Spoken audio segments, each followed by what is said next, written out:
Hello,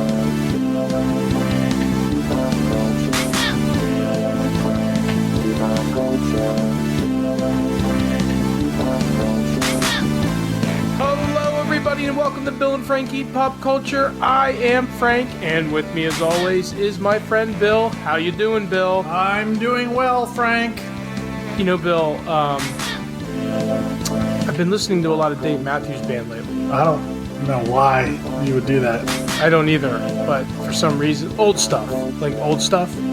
Like the only thing I would consider passable is Under the Table and Dreaming and Crash, and that's where I draw the line.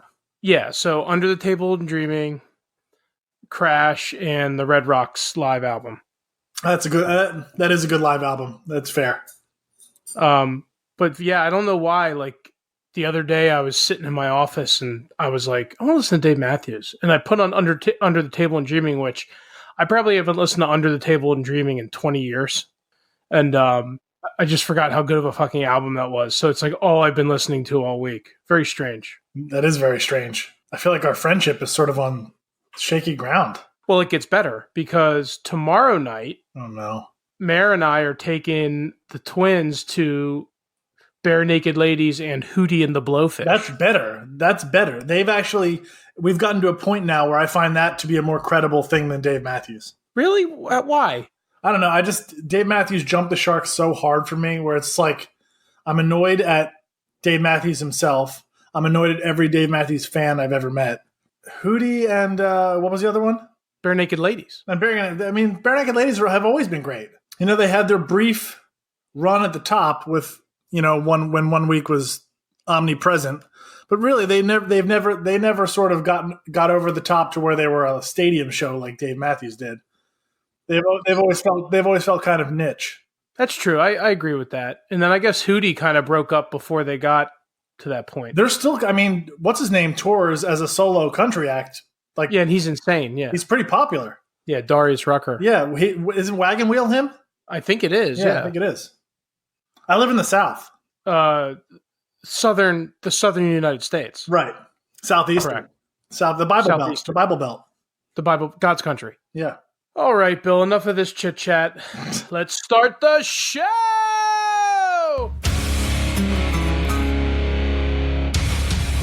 All right, Bill. So we've got a super big super big. Well, pretty big. I think there's a lot riding on it for AEW for show. So I would say this. Before we get into it, let's just say this. This right here. Yeah. This is a wrestling show. Yes. Okay. So yes. This is. You mean this podcast this week is a wrestling podcast? This very special bonus episode. This is a wrestling podcast. Dave Matthews intro aside, this is a wrestling podcast. Yes. Gotcha. That's fair. Okay. So, yes, big weekend. We've got AEW All Out, which I think is going to be phenomenal. I feel it in my gut. I do too, but do you feel like I don't know, I feel like, and maybe it's just me, but I feel like AEW's lost a little bit of steam. Like I felt like I would feel like this was way more hyped 2 days before the event than I actually do. That could be just me. No, I think funny you say that. So I think a couple things. So I think I'm going to stop saying I think. Is what I think. I think that's a good idea. I was pondering this today. They did the fan service shows where they gave away Fyter Fest and Fight for the Fallen right. for free. And whereas Fyter Fest was a pretty good show, Fight for the Fallen, no matter how you dice it up, I think was a little. I think the curtain got pulled back a little bit too much. Maybe, yeah. The real marks out there won't admit it, but I think that put things a little stale. And then after that, you've just had nothing. Really, the only bit of news to come out of AEW is that their big free agent acquisition is not going to be performing. That's it. Right. And besides all the hype for TNT in the fall, and them putting tickets on sale for the first six shows. Yeah, I mean it's been pretty quiet. Which, that's another thing they're going to have to learn is constant promotion. Yeah, you got to keep that promotion train rolling. And I don't know, maybe there's people out there that feel differently because they're constantly tied into this stuff. But I consider myself a pretty rabid wrestling fan, and I've felt pretty disconnected from AEW the last. It feels like there's been a decent amount of news about, they're going to go on Wednesday nights. It's going to be on TNT. It's going to go against NXT. There's been news, but I just feel like there has. I mean, even sort of selling the matches, there hasn't been much. Like they were dealt a huge blow when Moxley pulled out. So now we have Kenny Omega and Pac, and like there's not much they can do there. But I thought I thought the hype machine would be in overdrive for Jericho and Page and for Cody and Spears. But I mean, this is all stuff we'll get into when we talk about the event. But I think we want to do some WWE and wrestling news housekeeping first.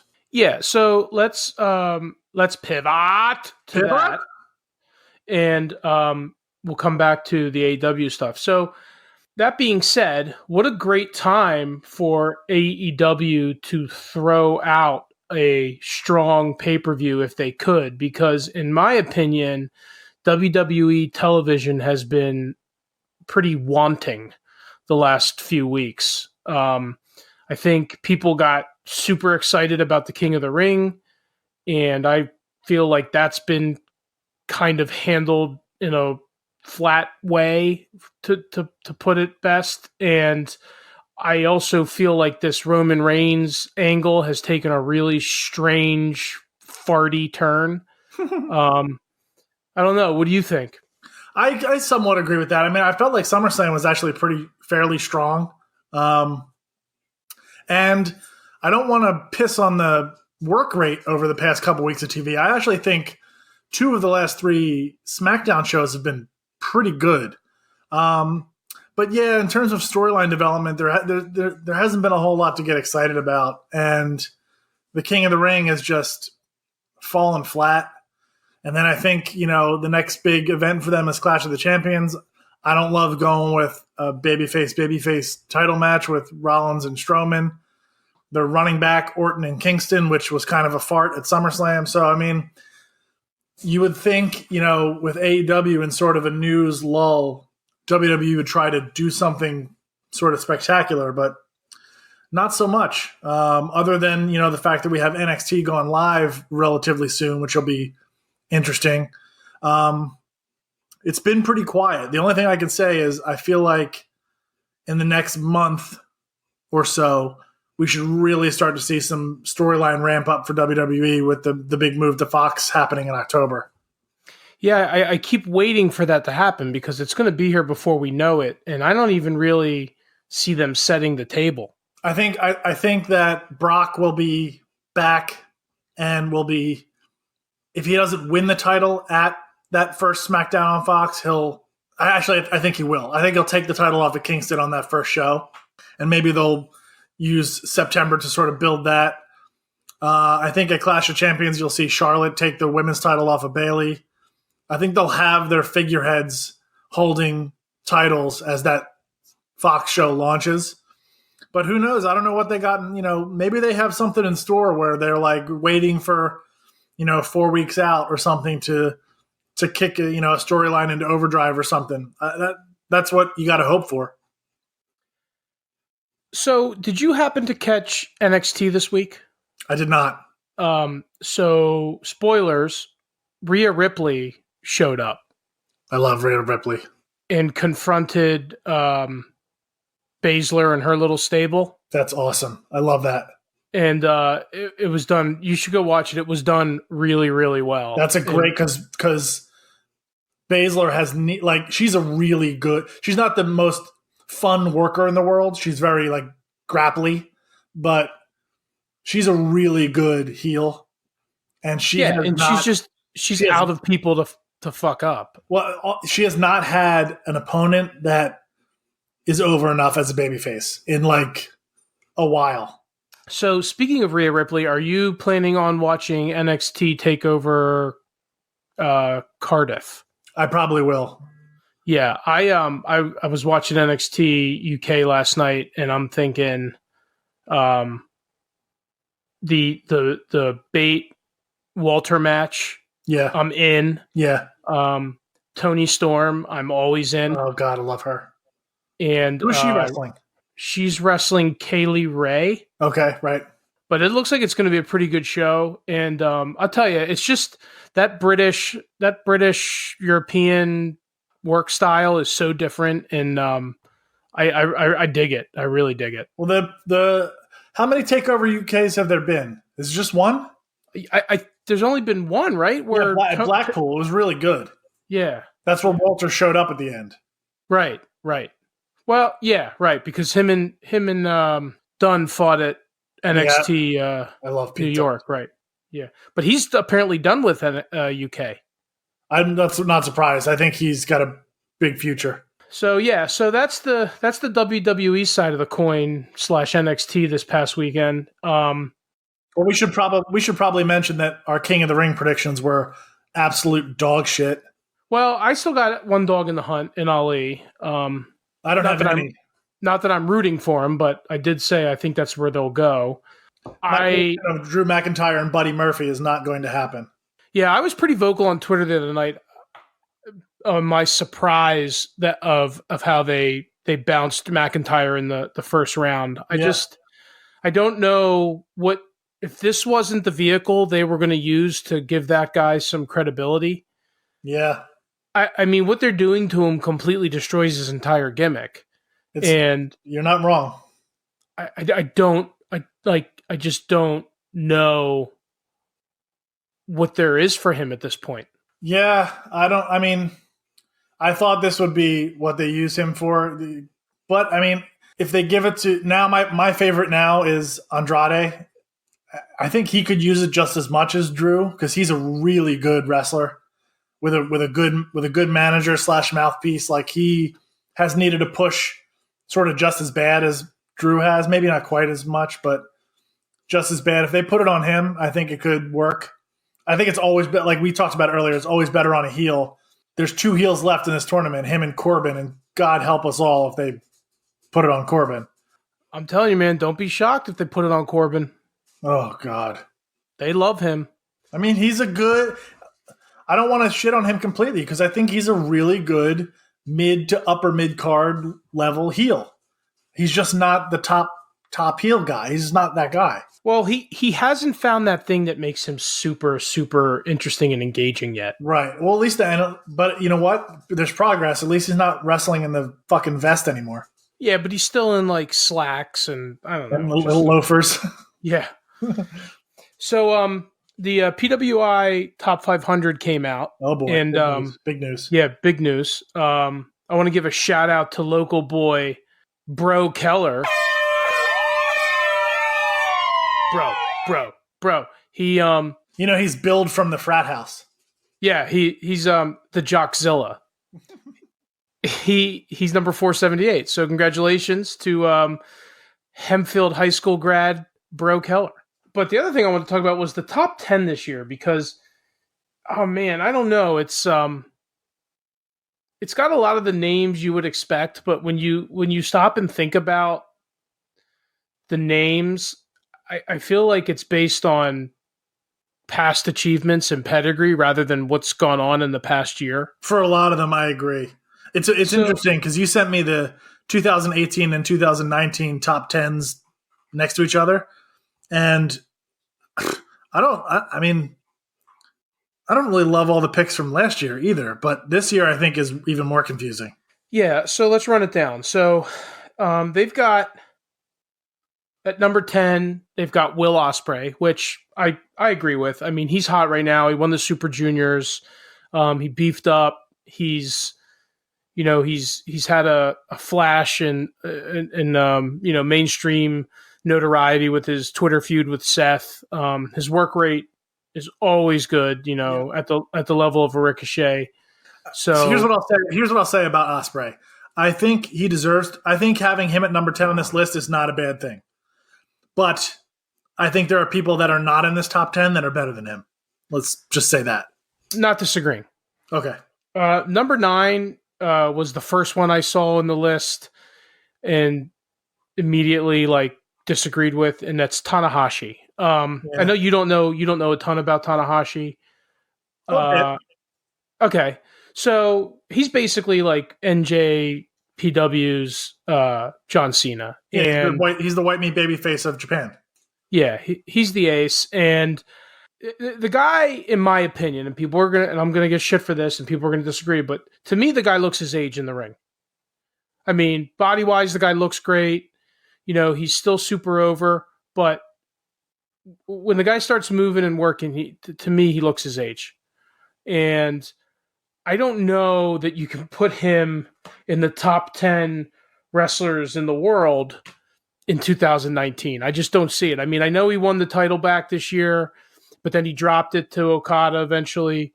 I don't get this at all. I don't know. I don't know why Tanahashi is in the top 10 and spoilers, Adam Cole isn't. Right. Or Chris Jericho isn't, but more spoilers. So number 8 is Kenny Omega. Now, you won't find a bigger Kenny Omega fan than me, but I definitely feel, I mean, obviously his 2018 was a much better year than his 2019. Well, he was number 1. Yeah, he was number 1 in 18, and rightfully so. I mean, he had he had one of the most exciting G1 tournaments I've ever seen, and he didn't win it. In other matches. This year's kind of a weird year for any of those guys that went from New Japan or Ring of Honor over to AEW, because they took like a 4-month period where they really didn't do anything. Yeah, that's true. Although, you know what? The other way to look at this, though, is that he did fall 7 spots. Yeah, but once again, it's like, I feel like Kenny Omega's in the, I feel like he'll be rightfully so in the top 5 for 2020. That's what I believe. I feel like 2019 was kind of a weird year because of the transition from New Japan to AEW and all the time he had off. He really hasn't had any of that high profile of matches in 2000. Yeah, 2020 be a really interesting year with a full year of AEW on TNT to see who sort of emerges, especially if Jericho's going to start working like a more, at least semi full time. That could be really interesting. I'm calling it right now. You're going to see Hangman Page in the top 10 next year. Yeah, you're a big fan of him. I'm not in yet. All right, number 7, I really disagree with. Yeah, and not because it has nothing. People shit on Roman Reigns' work rate all the time. It has nothing to do with that. I think he's a better worker than he gets credit for, but he was out half the year. Okay, so he's out half the year, but let's talk about the year he's been in. What's he done? If you really have to struggle to think of a memorable match from somebody, then they shouldn't be here. Yeah, and listen, I mean, Roman Reigns, let's face it, he's in this top 10 because he beat cancer. And I'm not gonna I don't want to be the guy who says who makes fun of that, but no, there's nothing to make fun of. It's an amazing thing, but does that make him one of the best pro wrestlers in the world? No, I mean I can think of 10 guys literally without thinking that I think had a better year than Roman Reigns. You already mentioned it. I mean, I feel like the biggest omission on this list is Adam Cole. It's absurd, but yeah, especially because number 6 is Johnny Gargano.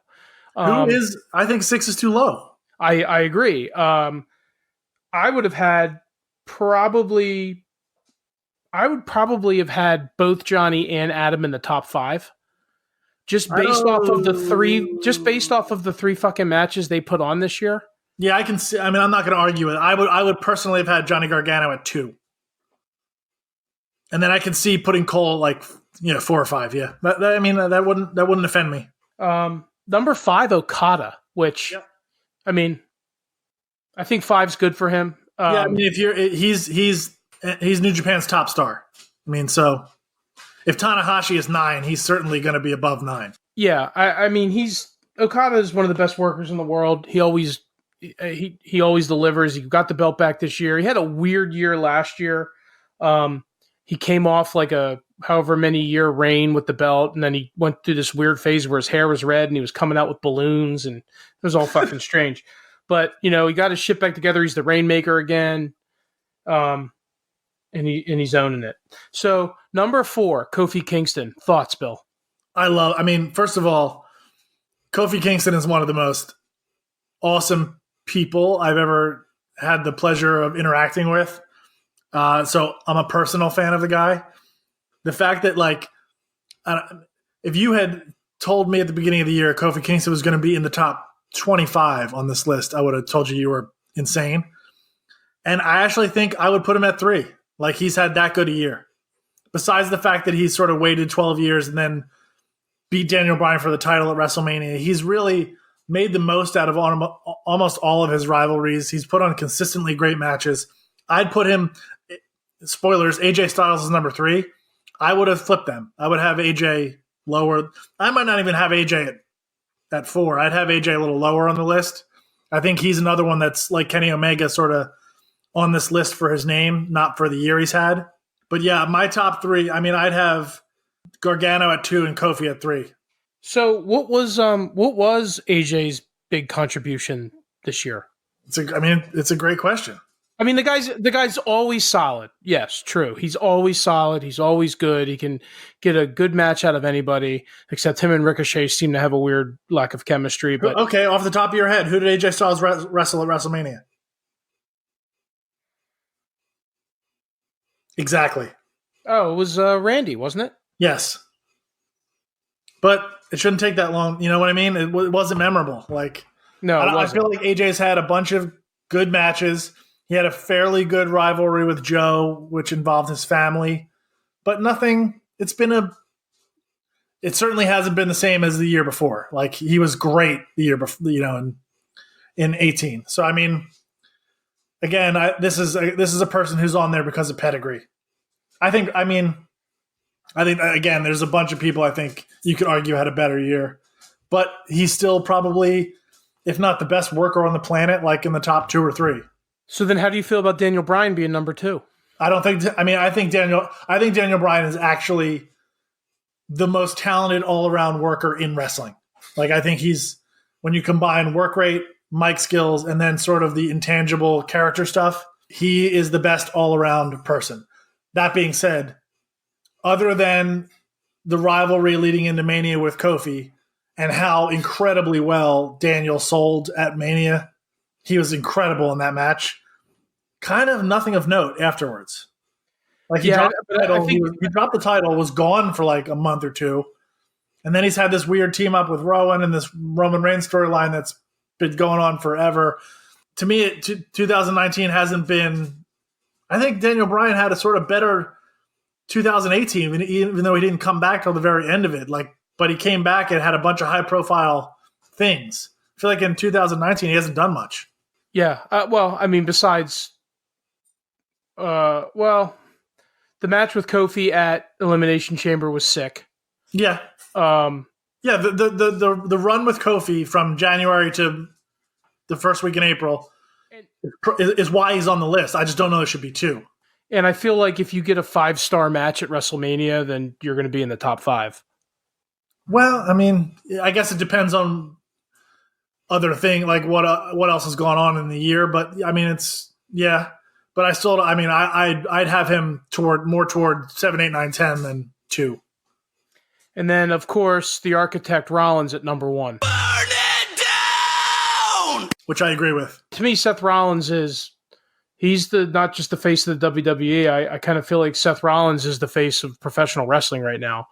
I think until AEW has a foothold and they're wrestling full time, I don't know how you can possibly argue that. Burn it down! With Reigns taking a back seat, for health reasons most of the year, he sort of passed the torch to Rollins. Ambrose left.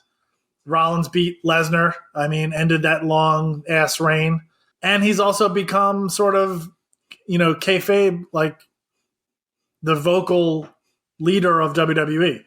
If we remove Roman Reigns and Tanahashi from the top 10, as I would, I would replace them probably with Adam Cole and Chris Jericho. I would agree. Where do you think? Agree. I mean, Jericho's another one. Like he hasn't had 80 million matches this year, but I think this list is, at least it should be more than just your wrestling. His impact on the industry has been seismic. Where would you put like a Matt Riddle? I mean, I'd put him like in the top 30 with a bullet. Okay. I mean, there's just not enough of a track record yet. And still waiting, like he's had a bunch of really good matches. I'm still waiting for a classic. Good point. That's a good point.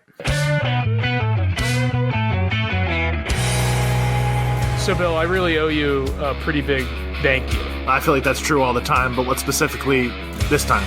I really, really am digging your Podcoin app recommendation. Podcoin is insane. I love it. It's the only way I listen to my podcast now. You can actually fire up Podcoin and get paid to listen to your favorite podcasts. And all you need to do is go to the iPhone or Android App Store, download the app, and if you put in this special code, CULTURE, CULTURE, you're going to get 300 points right off the bat to your first cup of coffee at Starbucks, to your first Amazon gift card, to your first charity. Listen to the podcast, earn money while you're doing it, download the Podcoin app. Podcoin. I swear it'll change the way you listen to podcasts. All right, so the undercard of this podcast, as it were, is done. We're now on to the main event, which is... I like what you did there. That was pretty good. Thank you very much. I thought about it for a long time. Arguably, I don't know that this is a bigger pay-per-view for them than All In, because All In was first. But with TNT on the immediate horizon, they really need to ramp up. They need to do something spectacular to get people talking again. This is a big fucking weekend for AEW.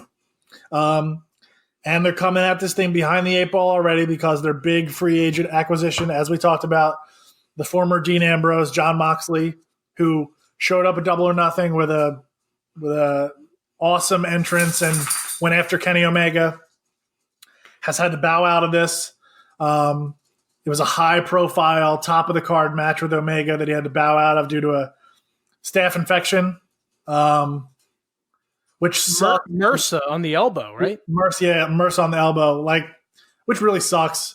I was really looking forward to him and Omega. That's such a bummer. Yeah, that's a fucking loss. And we'll get to it because it's still they still have it as the second to the main event. They replaced him with Pac, who was originally going to be fighting Paige way back in the day, which doesn't do much for me. I don't really like Pac that much. I've never been that huge a fan. Like, he's a great worker. I get it. But we'll get to that in a little bit, but I don't think that match has that much juice. But let me start from the bottom up. So the first thing we have listed here, 6-man tag team match, Luchasaurus, Jungle Boy, and Marco Stunt versus SoCal Uncensored, which is Daniels, Kazarian, and Scorpio Sky. I don't know. I don't have all that much to say. I don't think there's much of a storyline. But I do. SCU is starting to grow on me a little bit. I really like. I've listened to Daniels on a couple podcasts, and I'm starting to turn the corner on him. Yeah, he's an awesome dude. I'm a huge Jungle Boy mark. So I'll be looking forward to it because I think it'll be a good match. But it'd be a great opener. Yeah, I don't get the Marco Stunt thing. Yeah, I don't either, really. It's sort of like a Spike Dudley type thing,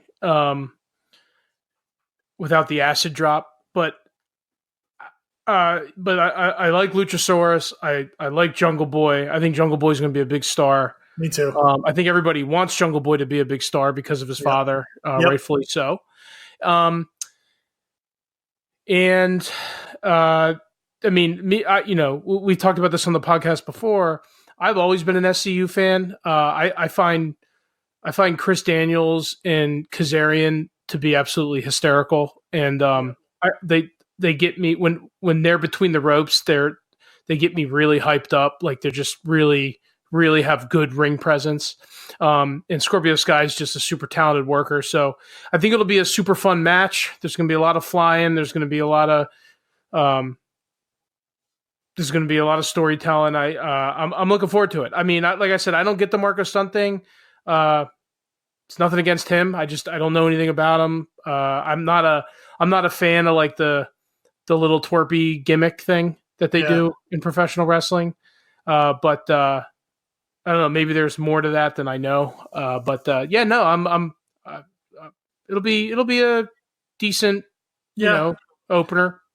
This has been my recurring theme with AEW, which there's no solution for us until they get weekly programming, that there are just going to be some matches that there's just not story for.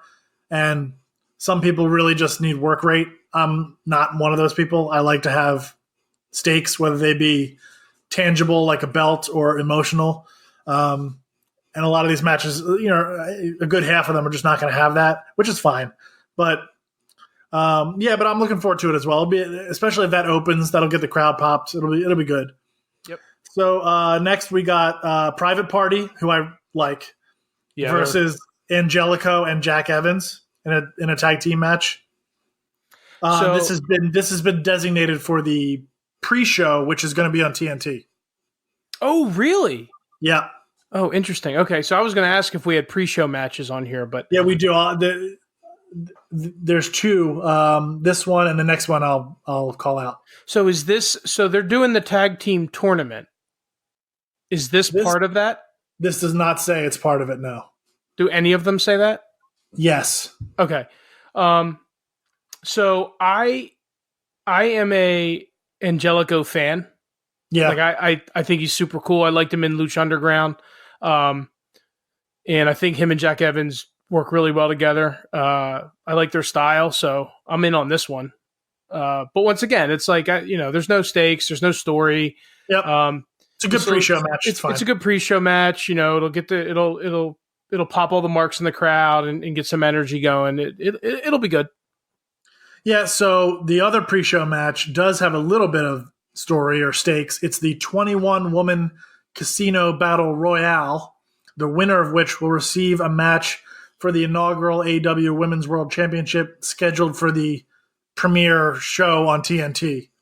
There's 21 people in it, but we only have a few announced participants: Nyla Rose, Britt Baker, Allie, Brandy Rhodes, Teal Piper, Ivelisse, Jazz, Big Swole, Sadie Gibbs, Awesome Kong, and Shazza McKenzie. And then there's 10 opponents TBA. No Penelope Ford. Not announced. I mean, maybe she could be one of the TBA. Of course, having that many people TBA is like a cool. There could be some wild card people out of nowhere that come in on that. That could be fun. But at least it's something. It's something with some tangible result. So I'm going to say this. At All Out, the women's division has to do something. Has to nail it. Yeah. Because the Fyter Fest women's stuff was shit. Yeah. So they need to come out, they need to put on the show of their lives, and I think they all have the ability to do so, but they got to come out and they got to do it. I'm excited that Allie's back, because I actually think she was one of the biggest surprise performers for me at Double or Nothing. They gotta turn some heads. Yeah, I feel like, I don't know who I wouldn't really call anybody a favorite there. Britt Baker, maybe. I think Nyla's the favorite. Yeah, probably. All right, so moving on.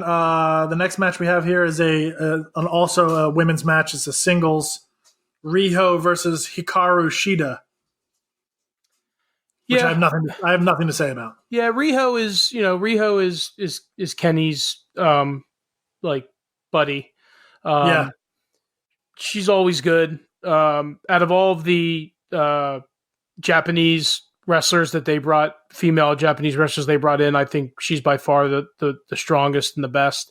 I don't know anything about the other opponent. And to me, this might be a walk to the kitchen, get a beer match.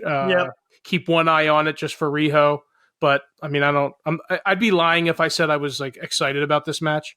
Yeah, I'm not either. That's moving on. We have the Cracker Barrel Clash, which is a triple threat match. It's Darby Allin versus Joey Janela versus Jimmy Havoc. Okay, so somebody's going to die in this match. Yeah, exactly. Somebody's going to get really maimed. So I am always going to look forward to whatever Joey Janela is doing. Yeah, I know. He's so great. I'm just in on the guy. Like, he's nuts. He could you could literally see him kill himself in a ring. And, the other two are no small thing. I mean, Darby Allin's willing to do stuff to himself too. Same thing with Jimmy Havoc. So God knows what that's going to be the hardcore foreign objects crazy bump match of the night, I think. Yeah, it's going to be I wonder how many White Claws Janela's going to take down before this match. I've been hearing some rumors in the sheets. Yeah, sheets. Maybe there could be a Enzo run-in on this one. Wow. That would be something. I wouldn't do that if I were them, but whatever. I wouldn't go anywhere fucking near that garbage fire. I wouldn't go anywhere near him. He's nuts. Like, legit. So, but yeah, that's a little bit of the rumblings going around. I don't know. Some people are saying both him and Cass. But yeah, no, this match is going to be, this is one of the matches I'm most excited about. Darby Allin's really turned my head in his 2 appearances. He's got a good presence. Jimmy Havoc, as far as I'm concerned, still hasn't like lived up to all the hype. Yeah, I agree. Of what I've seen. I'm sure he's done great stuff. I just haven't seen it. So I'm excited to hopefully kind of see him come out of his shell. And then you just know, like, Janela, you just know Janela's going to come. Janela's coming out there to steal the show. So yeah, it's one of the matches I'm looking forward to too. Not the one I'm looking forward to the most, but it's up there. All right, what's next? So moving on, we have a tag team match where the winners will receive a first round bye in the AEW World Tag Team Championship Tournament. So here's your stakes for that one that you were asking about before. It's the Best Friends, Chuck Taylor and Trent Beretta. Chucky T from Philadelphia. Versus the Dark Order, Evil Uno and Stu Grayson. So we're finally going to see this Dark Order in the ring. Yeah. So this to me now, like, I've liked the Best Friends on each of the shows that I've seen them. Now they're fighting for something, so I can get into a little bit more. I really like Beretta. Yeah, so do I. He got a raw deal in WWE. Explain. He just didn't get used. He's great. But I was there for his whole run at WWE. He never got past, like, main event, which is no one watches. Was he Trent Beretta there? Mm-hmm. Interesting. He sure was. Yeah, so I think the Best Friends go over here. Yeah, I think so too. Although it would be, I don't know, because they've been pushing this Dark Order thing. Yeah, I mean, well, but it doesn't eliminate you from the tournament, right? It just gives you a bye. Just your first round bye, right? Yeah, this would be fun. Like I said, that'd be a fun match for sure. Yeah, there's stakes, so it means something, in continuity. So that's all right. So next, for all you fucking spot monkeys in the crowd. Oh God, here we go. We have the Lucha Brothers, Pentagon Jr. and Rey Fenix versus the Young Bucks, Matt and Nick Jackson, for the AAA World Tag Team Championships again. Ladder match. Well, is it? I don't know. It says it's in Spanish. Yeah, you're right. Ladder match. Escalera de la Muerte, which I guess means ladder match. Escalera has to mean ladder. Has to. Or escalator. So, maybe it's an escalator match. So, I mean, I'm sure it's going to be awesome. I'm sure the work rate's going to be crazy. I'm sure there's going to be all kinds of spots that defy gravity. But this is what, three big shows in a row where these guys are wrestling? I've had my fill, but I get that a lot of people haven't. Yeah, I would hope that this is it.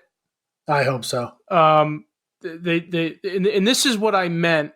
I've said this a couple times. Like, the jury is out if the mainstream world is going to be able to stomach the Young Bucks week after week after week. Yeah, it's going to be interesting. I mean, here we are. Yeah, they've only wrestled one team. They've wrestled the same team 3 times. Well, I mean, didn't they wrestle Cody and Dustin? Oh yeah, that's true. Yes, Yeah. they did. So that was pretty good. That was pretty good. That was good. Yeah. But but still, like, they've wrestled these guys 3 times in 3 months. Yep. And we haven't even got to TNT yet. Yeah, I've had my fill, but whatever. I mean, I get it that at Double or Nothing, people went bananas for this match, even if I didn't. So I get it. I want to see the Young Bucks get into an old school tag team feud with somebody. Yeah. And cut promos and do run-ins and just heat it up week after week over a long period of time to the point where there's actually some heat, some juice behind something they're doing, because it can't be like Cody and Dustin where, like, one week they're on All Elite and they're all best friends and hugging and kissing each other, and then all of a sudden the next week the Young Bucks are making fun of Cody and Dustin hugging in the ring, and now this is a feud. Like this is what I'm most interested about for the TNT show. It's not the matches. It's the booking and the storytelling and how much they put into that. If anything, maybe they're not going to give a shit. It'll be an interesting choice, a risky one, but I mean, we'll see. I can't imagine that's the case, but we'll see. So we have 3 matches left. This next one is the one I'm looking forward to the most, which is Cody versus Shawn Spears with Tully Blanchard. For my money, it's the best story they're telling in the company right now. Yep. I love it. I love Spears' attitude since he showed up and clocked Cody with the chair shot to the head that everybody went fucking apeshit over. I think the interviews have been fantastic. It's a very old school heel kind of personality he's adopted. I love that this all started because Shawn Spears got pissed off that Cody called him a good hand, which I love that. Yeah, it's so good. Yeah. So I mean, this one to me has emotional stakes. Like, and then if you're a mark like we are, that like Cody and Shawn Spears go back a long ways, and Cody was a big proponent of Shawn Spears. They go back to like OVW, don't they? Yeah, and Cody was a big, was always trying to sell WWE on using, at the time his name was Ty Dillinger, more. So this has real gravity, real gravitas to it, I think. It's the storyline that I think that they've told the best. Definitely the one I'm looking forward to the most. I think Cody gets psychology more than almost anybody in the company. So I'm really looking forward to see what they do. Well, shocker, going up to another big pay-per-view for AEW, and Cody's got the best story going in. Yeah, and then, adding Tully just is another layer, which is just great. No, it's awesome. Yeah. Although I would say that Jericho probably gets psychology as well as Cody. But. Yeah, that's why I did say one of the best. Maybe not, but he does get it. Like Cody and Dustin's match at Double or Nothing, not the best work rate, but they told the best story. Yeah, so I mean, this is probably the biggest spotlight Shawn Spears has ever been in, without question. So it'll be interesting to see how he carries it. It'll be interesting to see how the crowd reacts to him. I think they're going to be 100% behind him, but I don't know. I mean, he's definitely the heel in this situation. I know, but I mean, like 100% behind him in a interest heel kind of way. They brought Tully on to heat him up. Yeah. So all right. So now the semi-main is Pac and Kenny, which I kind of gave away my feelings on. Like, I'm 100% positive the work rate is going to be outstanding. I think based on just the 2 guys in the match alone, I feel like they could sleepwalk their way to a 4-star match. It's hard to feel like anything but a letdown here. Yeah. I would also say I'm super shocked that they went back and did business with Pac after the way he fucked them before. Yeah. Because, the the rogering he gave them right before Double or Nothing kind of set in motion a real lackluster summer because we still don't have anybody with the strap around their waist. Yep. And I do think the product has suffered because of that. I do too. And we may never know all the behind the scenes shit that went down there, but I agree. I think it was a case of like, who's the biggest name or the best worker out there that we could get for this match. Yeah, I mean, I'm sure they said, "Oh man, we're fucked. We got to do a deal with the devil," and that's what they did. I'll be interested to see if this is like a long-term deal or a one-time shot. Yeah, me too. I think Kenny definitely goes over, but I would hope so. I gotta tell you, like, they're obviously pushing Hangman to be like their top the standard bearer of the company. God, I don't know what they're gonna do with Kenny. Like, I'm really interested to see what they do with Kenny. I mean, they had this awesome Moxley angle, which, could have gone on for a couple months, but maybe I hope they don't drop it and they revisit it when he comes back. But there's no way they will. But I mean, they got to have Kenny in some kind of hunt for something. It's just I think they will eventually. I mean, I think they didn't. Kenny and Jericho already had their thing, so they didn't want to go with that right off the bat. But I think, there's no way that, Kenny signed a 3-year deal. At some point in that 3-year deal, he'll be going after the title. I think that's a pretty safe bet. Yeah, but here's the question, Bill. Besides Jericho, who are your other heels in the company? Well, I mean, that's what we got. That are main event heavyweight champion material. Well, I mean, Cody can be. No? Is he a heel? He can be. He was the heel in the Dustin match. Yeah, I don't know. I guess you're right. I mean, I guess he's been a heel for the last, 3 years? Right, and Moxley. Oh, that's true. Moxley comes back. Yeah. Yeah. Okay. And then they got to promote, so they got to build somebody like MJF. Oh, yeah. Where the fuck's he at on this card? Not on the card, bro. There's got to be unannounced matches or something. Dude, we've gone through 10. I mean, they're not going to do what WWE is, and then it's not going to be a 7-hour show. We're about to come to the 10th match that I'm previewing here. Holy shit! Have we done 10 matches? Yeah, 2 pre-shows and 8 regular ones. All right. So I mean, we're here. We might as well talk about it. The main event is Adam Hangman Page versus Chris Jericho for the inaugural AEW World Championship.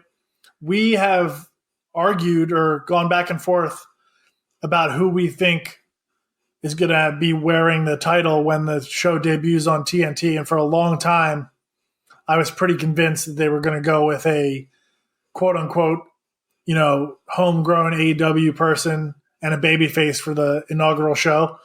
But I've since switched. I feel like this is Jericho. It's 100% going to be Jericho. They're going to put the strap on Jericho. They're going to go into TNT with the belt on the heel, with the babyface chasing, and Jericho's going to be doing his, we're only here because of me, you're welcome, all this because of me, Wednesday night, thank you. I want my thank you, Wednesday night Jericho, Marks.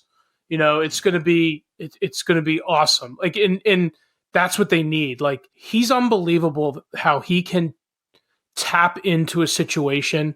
Yeah. And because you were right, Bill, like, starting this new promotion and hanging your hat on not being the WWE, it's like it's counterintuitive to everything they've been doing to put the belt on a guy who's widely known as a WWE guy. Yep. But he figured out a way to make it the only sensible thing. He's the man. He's the best that ever did it. He is. In my opinion. I mean, I hope when he cuts promos, every guy in the back just sits there and takes notes. Yep. Because you can't find a better teacher. I think it'll be a great match. I mean, Jericho is obviously not 30 anymore. I mean, he's getting up there in age, but he can still go. Page is obviously great. I mean, they're grooming him as sort of the Stone Cold, if you will, of their promotion. He's the kick-ass and take names babyface. I think this will be, I mean, it's the match I'm looking forward to second most. I'm really curious to see what they do, whether Jericho wins clean, whether there's some sort of screwy thing. I don't know. I think it's a great main event. I think it's smart. to have Jericho in the main event here. So do you think they play it straight for All Out, or do you think there's a big surprise or something leading? I think there's got to be something. Like they're going to want to make news more than just we have a champion. I think. Who could it be? That's my feeling. But if you think about it, like I'm not sure exactly who's out there that could really, like, usually that means like a name showing up from out of nowhere. I just don't really know who that could be that would really generate that much news. How do you feel about Shivani joining the announce team? I'm so happy. I mean, it's great. He's not, from what I read, he's not doing pay-per-views. No, he's doing TV. Is doing TVs. I love it. I think he's going to be, I don't think he's going to be at like the broadcast table. He'll be more like the Sean Mooney back at the control center. Oh, really? I think because they've confirmed, they did confirm that the guy we hate is no longer on the announce team, Marvez. They confirmed that? Yeah, but it is still a 3-man booth. It's JR, Golden Boy, and Excalibur, I think. Yeah, they were, but see, I think that was the best combination they've had so far. I do too. I don't personally, I mean, you know this, I'm not a fan of the 3-man booth. Me neither. And when you got somebody like JR and Excalibur, who's actually been pretty good, I don't know. I think it should be the two of them. Yep. Yeah, I don't know why you need it, but Marvez, I guess, is going to be doing backstage stuff, so we'll still have to deal with him a little bit. You think they just told him that, but like they're not actually going to put anything on TV? I think they're just like, yeah, everybody thinks you suck, man. Sorry. Like they're like, hey, you're going to go interview people in the back, and like the camera's not even hooked up; it's not even plugged in. Or they only let him do the only thing they'll let him do is the skits with the librarian. Every time he talks, they're just like, shh. Yeah, so I mean, it's going to be a good show. I mean, I'm looking forward to it. I'm really looking forward to it. I think Jack Swagger is going to show up.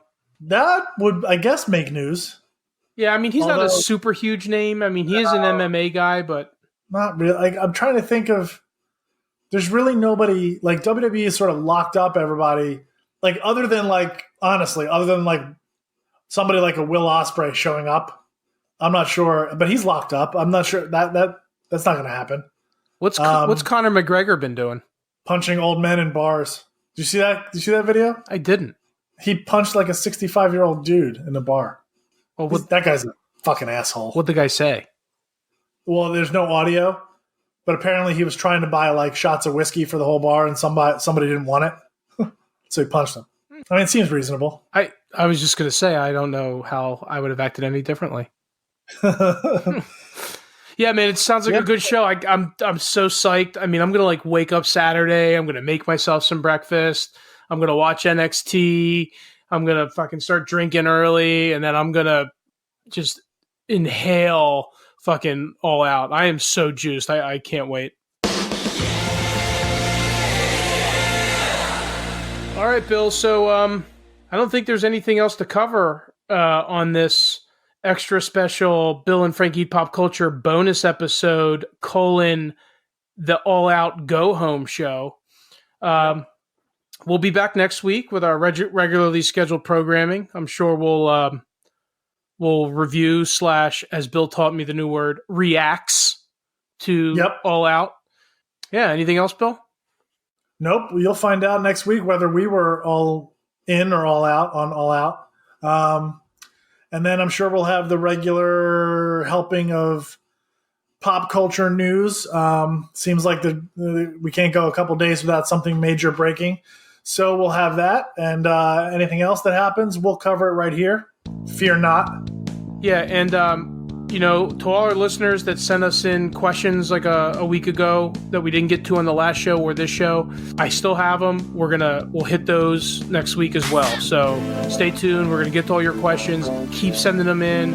I really appreciate it. Bill really appreciate it. It makes it fun. Makes it feel like we're like, reaching out and touching you guys. Not in like a creepy drunk uncle at Thanksgiving way, but in like a super sexy frat party jungle juice kind of way. Right. Makes sense. All right, Bill. That's it. Have a good weekend, man. You too, buddy. All right, everybody. Be well.